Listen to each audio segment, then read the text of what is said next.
Mais moi, je préfère qu'on se pose la question, comment faut-il faire par tous les moyens pour arrêter cette guerre? Voilà, je pense que là, on est... Moi, j'ai beaucoup parlé au début de la guerre, de la surenchère, de la montée aux extrêmes. On est dans la surenchère permanente. On est dans l'escalade permanente. Voilà, et cette escalade, elle reste très dangereuse. J'ai déjà dit que j'espérais que l'histoire me donnerait tort, mais l'escalade, elle grandit tous les jours.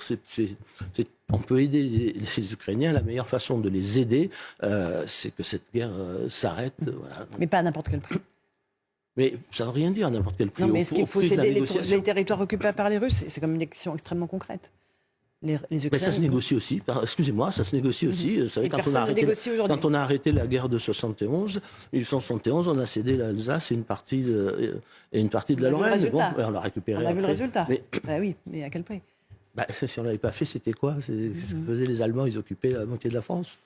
Je veux dire, il faut. En plus là, on a une toile de fond. Ce qui me frappe beaucoup, c'est qu'on est sur une toile de fond d'arsenaux nucléaires, donc avec un vrai danger. Même si personne n'a l'intention de les utiliser, on ne sait jamais. Un accident est vite arrivé.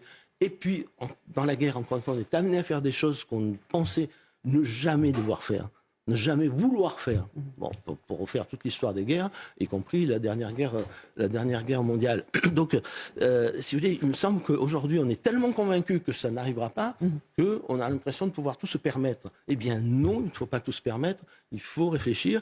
Et ça concerne évidemment les Ukrainiens, ça concerne les Russes, et ça nous concerne, nous, les Européens et les Américains. Et les Européens en particulier, ce sont quand même ceux qui sont voués à être les victimes expiatoires de toute cette affaire. Voilà, donc, et pour savoir ce qui est raisonnable ou pas, bien, il faut discuter, il faut ouvrir ces négociations, voilà, en sachant que beaucoup de sang a été versé et que c'est plus difficile, plus il y a de sang versé, et plus il est difficile de trouver des terrains d'entente qui permettent d'arrêter les...